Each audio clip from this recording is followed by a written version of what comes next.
ಯಾರೋ ಫ್ರೆಂಡ್ ಹೇಳಿದ ಅಂತ ಟಕಳಾಯ ಮಾಡಿಸ್ಬಿಡೋದು. ಈ ತಪ್ಪುಗಳು ನಿಮ್ಮನ್ನು ಜಾನಿ ಬಾಯ್ ಮಾಡ್ಬೋದು. ಸೊ ನಮಸ್ಕಾರಪ್ಪ ಎಲ್ಲರಿಗೂ, welcome back to the channel style in Kannada. So guys, ಇವತ್ತಿನ ವಿಡಿಯೋದಾಗ ಏನು ಡಿಸ್ಕಸ್ ಮಾಡೋಣಪ್ಪ ಅಂದ್ರೆ, ನೀವು ಎಷ್ಟು ಸಣ್ಣ ವಯಸ್ಸಿನವ್ರು ಇರಲಿ ಅಥವಾ ದೊಡ್ಡ ವಯಸ್ಸಿನವ್ರು ಇರಲಿ, ಪ್ರತಿಯೊಬ್ಬ ಹುಡುಗ ಹುಡುಗಿಗೆ ಒಂದಂತರೂ ಭಾಳ ಇಂಪಾರ್ಟೆಂಟ್ ಇರ್ತೈತಿ. ಅದೇನಂದ್ರೆ ತಲೆಯ ಕೂದಲು. ಹೌದಲ್ವಾ? ಆದರೆ ನಿಮ್ಮ ಸುಂದರವಾದ ಕೂದಲುಗಳಿಗೆ ನೀವು ಡೈಲಿ ಅದ ತಪ್ಪು ರಿಪೀಟ್ ಮಾಡಿ ಮಾಡಿ ನಿಮ್ಮ ಕೂದಲುಗಳ ಹೆಲ್ತನ್ನು ಹಾಳು ಮಾಡತ್ತೀರಿ. ಇದರಿಂದ dandruff, hair fall, hair loss, hair thinning ಅಂತ ಪ್ರಾಬ್ಲಮ್ ಬರತ್ತಾವ. ಮತ್ತು ನಿಮ್ಗೆ ಗೊತ್ತೂ ಇಲ್ಲ. ಓಕೆ, ಇದ್ರೊಳಗೆ ಟೋಟಲ್ 10 ಪಾಯಿಂಟ್ಸ್ ಹೇಳೀನಿ. ಅದ್ರೊಳಗೆ ಒಂದೇದು ಹಾಟ್ ವಾಟರ್ ಬಾತ್, ಅಂದ್ರೆ ಭಾಳ ಬಿಸಿ ಇರೋ ನೀರಿನಿಂದ ಜಳಕ ಮಾಡಬಾರ್ದು. ಅದರಿಂದ ಏನಾಕೈತಂದ್ರೆ ನಿಮ್ಮ ಕೂದಲುಗಳ ರೂಟ್ಸ್ ಡ್ಯಾಮೇಜ್ ಆಗಿ ಹೇರ್ ಫಾಲ್ ಆಗೋ ಚಾನ್ಸಸ್ ಭಾಳ ಇರ್ತೈತಿ. ಅದಕ್ಕೆ ನೀವು ಭಾಳ ಬಿಸಿ ಇರೋ ನೀರಿನಿಂದ ಜಳಕ ಮಾಡೋದಕ್ಕಿಂತ ಉಗುರು ಬೆಚ್ಚ ಅಂದರೆ ಮೀಡಿಯಮ್ ಬಿಸಿ ಇರೋ ನೀರಿನಿಂದ ನೀವು ತಲೆ ಮೇಲೆ ಜಳಕ ಮಾಡಬೇಕು. Mistake number 2, using wrong product. ನೀವು ಹಂಗೆ ಸಿಕ್ಕಿದ ಶ್ಯಾಂಪು ಹಚ್ಕೋಬಾರ್ದು. ನಿಮ್ಮ ಸ್ಕ್ಯಾಲ್ಪ್ ಟೈಪ್ ಯಾವುದೈತಿ ಅದಕ್ಕೆ ಹೊಂದುವಂಥ ಶಾಂಪೂನ ನೀವು ಯೂಸ್ ಮಾಡ್ಬೇಕು. ಮತ್ತು ಕೆಮಿಕಲ್ ಇರೋ ಶಾಂಪೂನ ನೀವು ಯೂಸ್ ಮಾಡಬಾರ್ದು. ಆಲ್ಮೋಸ್ಟ್ ಆಲ್ ಮಾರ್ಕೆಟ್ ಒಳಗೆ ಬರೋ ಶಾಂಪೂ ಒಳಗೆ ಕೆಮಿಕಲ್ ಇರತೈತೆ, ಆದರೂ ನೀವು ಅದನ್ನು ಚೆಕ್ ಮಾಡಿ ತೊಗೋಬೇಕು. ಅದ್ರೊಳಗೆ ಯಾವ್ಯಾವ ಕೆಮಿಕಲ್ಸ್ ಇರಬಾರ್ದು ಅಂದ್ರೆ ಈ ಫೋಟೋದಾಗ ಐತೆ ನೋಡ್ರಿ, ಇವೆಲ್ಲ ಕೆಮಿಕಲ್ಸ್ ಅದ್ರೊಳಗೆ ಇರಬಾರ್ದು. ಸ್ಕ್ಯಾಲ್ಪ್ ಟೈಪ್ ಅಂತಂದ್ರೆ ಏನು ಅಂದ್ರೆ ಇದ್ರೊಳಗೆ 2 ಟೈಪ್ಸ್ ಬರ್ತಾವೆ. First one oily scalp, second one dry scalp. Oily scalp ಅಂದ್ರೆ ನಿಮ್ಮ ತಲೆಗೆ ನೀವು ಎಣ್ಣೆ ಹಚ್ಕೊಳ್ಳಿಲ್ಲ ಅಂದ್ರೂ ನಿಮ್ಮ ತಲೆ ಎಣ್ಣೆ ಹಚ್ಚಿದಾರಗತ್ತೆ ಕಾಣಿಸ್ತಿತ್ತಂದ್ರೆ ನಿಮ್ದು ಆಯ್ಲಿ ಸ್ಕ್ಯಾಲ್ಪ್. ಮತ್ತು ಇದರ ಆಪೋಸಿಟ್ ಡ್ರೈ ಸ್ಕ್ಯಾಲ್ಪ್ ಅಂದ್ರೆ ನೀವು ತಲೆಗೆ ಎಣ್ಣೆ ಹಚ್ಚಿದ್ರೂ 1-2 ತಾಸು ಬಿಟ್ಟು ನೋಡಿದ್ರೆ ನಿಮ್ಮ ಕೂದಲ ಡ್ರೈ ಅನಿಸ್ತತ್ತಿದ್ದು ಅಂದ್ರೆ ನಿಮ್ದು ಡ್ರೈ ಸ್ಕ್ಯಾಲ್ಪ್ ಅಂದಂಗೆ. ಇನ್ನೊಂದು ಥರ ನಿಮ್ಮ ಸ್ಕ್ಯಾಲ್ಪ್ ಟೈಪ್ನ ನೀವು ಕಂಡು ಹಿಡಿಬೋದು. ಅದು ಹೆಂಗಂದ್ರೆ ನೀವು ತಲೆ ಮೇಲೆ ಜಳಕ ಮಾಡಿ ನಿಮ್ಮ ಕೂದಲನ್ನು ಫುಲ್ ಹಾರಾಕ್ಬಿಡ್ರಿ. ಆಮೇಲೆ ಒಂದು ಟಿಶ್ಯೂ ಪೇಪರ್ ತೊಗೊಂಡು ನಿಮ್ಮ ತಲೆಗೆ ತಿಕ್ಕೋರಿ. ಆ ಟಿಶ್ಯೂ ಪೇಪರ್ ಒಳಗೆ ಆಯಿಲ್ ಇತ್ತಂದ್ರೆ ನಿಮ್ದು ಆಯ್ಲಿ ಸ್ಕ್ಯಾಲ್ಪ್, ಅದ್ರೊಳಗೆ ಆಯಿಲ್ ಇರಲಿಲ್ಲ ಅಂದ್ರೆ ಅದು ಡ್ರೈ ಇತ್ತಂದ್ರೆ ನಿಮ್ದು ಡ್ರೈ ಸ್ಕ್ಯಾಲ್ಪ್ ಅಂದಂಗೆ. Point number 3, using dryer and hair straightener. ಕೂದಲುಗಳಿಗೆ ಹೀಟ್ ಅಂದ್ರೆ ಆಗಿ ಬರೋದಿಲ್ಲ. ಡ್ರೈಯರ್ ಮತ್ತು ಸ್ಟ್ರೇಟ್ನರಿಂದ ಹೀಟ್ ಕೊಡೋದ್ರಿಂದ ಭಾಳ ಎಫೆಕ್ಟ್ ಐತಿ. ಅದಕ್ಕೆ ನೀವು ಕೂದಲುಗಳಿಗೆ ಓವರ್ ಡ್ರೈಯರ್ ಯೂಸ್ ಮಾಡೋದು ಮತ್ತು ಹೇರ್ ಸ್ಟ್ರೇಟ್ನಿಂಗ್ ಅದು ಮಾಡಿಸ್ಬಾರ್ದು.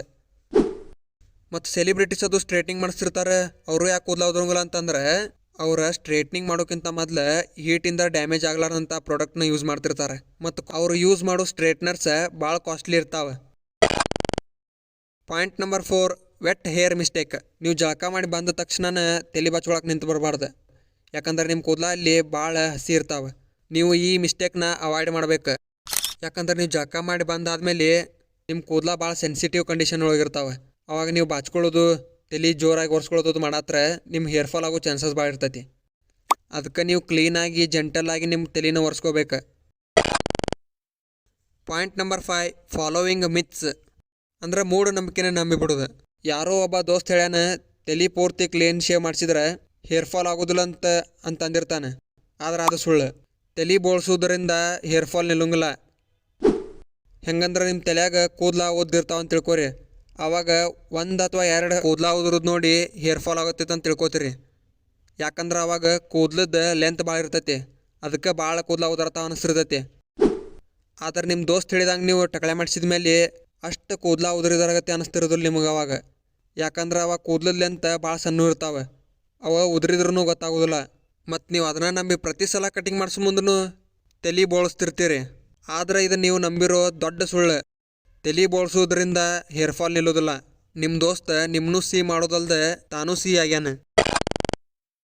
Point number 6, using soap on hairs. ನಾ ಸ್ವಲ್ಪ ಹುಡುಗರು ನೋಡೇನಿ, ಅವ್ರ ತಲೆಗೆ ಸೋಪ್ ಹಚ್ಚೋಂದು ಜಳಕ ಮಾಡ್ತಿರ್ತಾರೆ. ಅದು ಅಂತ ಇಂಥ ಸೋಪ್ ಅಲ್ಲ, ಅರಬಿಗೆ ಹಚ್ಚು ಸೋಪ್. ಲಿಟ್ರಲಿ ಬ್ರೋ, ಸೋಪ್ ಹಚ್ಕೊಂಡ್ ಸೋಪ ತಲೆಗೆ ಹಚ್ಕೊಳಕ್ಕಲ್ಲ, ಮೈಗೆ ಹಚ್ಕೊಳಕ್ಕೆ ಮಾಡಿದ್ದೆ. ಅದನ್ನು ನೀವು ಯಾವುದೇ ಕಾರಣಕ್ಕೆ ತಲೆಗೆ ಹಚ್ಕೋಬೇಡ್ರಿ.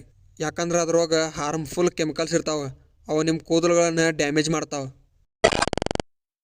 Point number 7, not using oil on hairs.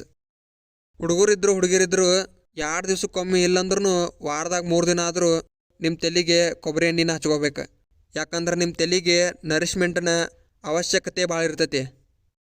Example ಕೊಟ್ಟು ಹೇಳ್ಬೇಕಂದ್ರೆ, ಒಂದು ಗಿಡ ಹೆಲ್ದಿಯಾಗಿ ಚಲೋದಂಗೆ ಬೆಳ್ಯಾಕೆ ಹೆಂಗೆ ನೀರು ಇಂಪಾರ್ಟೆಂಟ್, ಹಂಗೆ ತಲೆಗೆ ಆಯಿಲ್ ಮತ್ತು ನರಿಶ್ಮೆಂಟ್ ಇಂಪಾರ್ಟೆಂಟ್ ಇರ್ತೈತಿ. ಅದಕ್ಕೆ ನಿಮ್ಮ ತಲೆಗೆ ನೀವು ಪ್ರಾಪರ್ ಆಯಿಲಿಂಗ್ ಮಾಡ್ಕೋಬೇಕು. ಮತ್ತು ಕೊಕೊನಟ್ ಆಯಿಲ್ ಯೂಸ್ ಮಾಡೋದೇನಂತೇಳಿ ನೀವು ಕೆಮಿಕಲ್ ಇರೋ ಮತ್ತು ಸ್ಮೆಲ್ ಇರೋ ಆರ್ಟಿಫಿಷಿಯಲ್ ಆಯಿಲ್ನ ಯೂಸ್ ಮಾಡಬಾರ್ದು. Point number 8, take hair bath daily. ಒಬ್ಬೊಬ್ಬರು ಡೈಲಿ ತಲೆ ಮೇಲೆ ಜಳಕ ಮಾಡ್ತಿರ್ತಾರೆ, ಆದ್ರೆ ಅದು ತಪ್ಪು. ನೀವು ಡೈಲಿ ತಲೆ ಮೇಲೆ ಜಳಕ ಮಾಡಿದ್ರೆ ಏನಾಕೈತಂದ್ರೆ ನಿಮ್ಮ ತಲೆಯೊಳಗಿರೋ ನ್ಯಾಚುರಲ್ ಆಯಿಲ್ ಹೋಗಿಬಿಡ್ತೈತಿ. ಅದಕ್ಕೆ ಅದನ್ನು ಅವಾಯ್ಡ್ ಮಾಡಿರಿ. ವಾರದಾಗ 1 ಸಲ ಅಥವಾ ಲಾಸ್ಟ್ 2 ಸಲ ತಲೆ ಮೇಲೆ ಜಳಕ ಮಾಡಿರಿ, ನಡಿತೈತಿ. ಆದರೆ ಡೈಲಿ ಮಾಡಬಾರ್ದು. Point number 9, avoiding science that damaging your hairs. ಅಂದ್ರೆ ಹೇರ್ ಫಾಲ್ ಮತ್ತು ಹೇರ್ ಲಾಸ್ ಅದು ಆಗುವಾಗ ನೀವು ಕಾಮನ್ ಐತೆ ಬಿಡಂತ ಕೇರ್ಲೆಸ್ ಮಾಡಿಬಿಡ್ತೀರಿ. ಆದ್ರೆ ಹಂಗೆ ಮಾಡಬಾರ್ದು. ಹೇರ್ ಫಾಲ್ ಒಂದು ಲೆವೆಲ್ಗೆ ಕಾಮನ್ ಇರ್ತೈತಿ, ಅದ್ರ ಜಾಸ್ತಿ ಆಗತ್ತರ ಅದು ಹೇರ್ ಲಾಸ್ ಆಕೈತಿ. ಅದಕ್ಕೆ ನೀವು ಕೇರ್ಲೆಸ್ ಮಾಡಬಾರ್ದು. ನಿಮ್ಮ ಕೂದಲಕ್ಕೆ ಕೇರ್ ತೊಗೋಬೇಕು ಮತ್ತು ನಾ ಈಗ ಹೇಳತ್ತಿರೋ ಮಿಸ್ಟೇಕ್ಗಳನ್ನು ನೀವು ಮಾಡಬಾರ್ದು. Point number 10, diet and habit mistakes. ನಿಮ್ಮ ಕೂದಲುಗಳ ಗ್ರೋತ್ ಮತ್ತು ಹೆಲ್ತ್ ನಿಮ್ಮ ಡಯಟ್ ಮೇಲೂ ಡಿಪೆಂಡ್ ಆಗಿರ್ತೈತಿ. ಅಂದ್ರೆ ನೀವು ಯಾವ ಥರ ಡಯಟ್ ಫಾಲೋ ಮಾಡತ್ತೀರ ಅನ್ನೋದ್ರ ಮೇಲೆ ಇರ್ತೈತಿ. ಅದಕ್ಕೆ ನೀವು ಜಂಕ್ ಫುಡ್ಸ್ ಅಂತಾವು ಭಾಳ ತಿನ್ನಬಾರ್ದು. ಈ ಫೋಟೋದಾಗ ಐತೆ ನೋಡ್ರಿ, ಅಂಥ ಬ್ಯಾಡ್ ಫುಡ್ಸ್ನ ನೀವು ತಿನ್ನಬಾರ್ದು. ಹೆಲ್ದಿ ಫುಡ್ಸ್ನ ಭಾಳ ಯೂಸ್ ಮಾಡ್ಬೇಕು. ಮತ್ತು ನೀವು ತಿನ್ನೋ ಆಹಾರ ಒಳಗೆ ಪ್ರಾಪರ್ ನ್ಯೂಟ್ರಿಷನ್ ಇರಬೇಕು. ಈ ಫೋಟೋದಾಗ ಐತೆ ನೋಡ್ರಿ, ಅಂಥ ಫುಡ್ಸ್ಗಳನ್ನು ನೀವು ಜಾಸ್ತಿ ತಿನ್ಬೇಕು. ಅವಾಗ ನಿಮ್ಮ ಕೂದಲುಗಳ ಹೆಲ್ತ್ ಚಲೋ ಇರ್ತೈತಿ. ಮತ್ತು ಇನ್ನೊಂದು ಇಂಪಾರ್ಟೆಂಟ್ ಪಾಯಿಂಟ್ ಹೇಳ್ತೇನೆ ತಡ್ರಿ. ನಿಮ್ಮ ಕೂದಲುಗಳು ನಿಮ್ಮ ಜೊತೆ ಎಷ್ಟು ಏಜಿನ ಮಟ್ಟ ಇರ್ತಾವೆ ಅಂತೇಳಿ ಕಂಡು ಹಿಡಿಬೋದು. ಹೆಂಗಂದ್ರೆ ನಿಮ್ಮ ಕೂದಲುಗಳ type, colour, texture, lifespan ಎಲ್ಲ ನಿಮ್ಮ ಜೆನೆಟಿಕ್ಸ್ ಮೇಲೆ ಡಿಪೆಂಡ್ ಇರ್ತಾವೆ. ನಿಮ್ಮ ಜೆನೆಟಿಕ್ಸ್ ಸ್ಟ್ರಾಂಗ್ ಆಗಿದ್ರೆ ನಿಮ್ಮ ಕೂದಲುಗಳು ಭಾಳ ಏಜಿನವರೆಗೆ ಇರ್ತಾವೆ. ಅದನ್ನು ಹೆಂಗೆ ಕಂಡು ಹಿಡಿದಂದ್ರೆ ನೀವು ನಿಮ್ಮ ಅಪ್ಪಾರ ಮತ್ತು ನಿಮ್ಮ ಅಜ್ಜಾರ ತಲೆ ಒಳಗೆ ಕೂದಲದಾವ ನೋಡ್ರಿ, ಅವರು ಕೂದಲಿದ್ದು ಅಂದ್ರೆ ಕಂಗ್ರ್ಯಾಚುಲೇಷನ್, ನಿಮ್ಮೂ ಆ ಏಜಿನವರೆಗೆ ಕೂದಲಿರ್ತಾವಂತ ಅರ್ಥ. ಅವ್ರ ತಲೆ ಕೂದಲಿಲ್ಲ ಅಂದ್ರೆ ಬ್ರೋ ನೀವು ನಿಮ್ಮ ಕೂದಲದ ಬಗ್ಗೆ ಕೇರ್ ತೊಗೋಬೇಕಾಗ್ತೈತಿ. ಇಷ್ಟ ಈ ವಿಡಿಯೋದಾಗ ಹೇಳಿದ್ದೆ. ನಿಮ್ಗೇನಾರು ವಿಡಿಯೋ ಇಷ್ಟ ಆಗಿದ್ರೆ ಲೈಕ್ ಮಾಡಿರಿ, ಶೇರ್ ಮಾಡಿರಿ, ಸಬ್ಸ್ಕ್ರೈಬ್ ಮಾಡಿರಿ. Thanks for watching.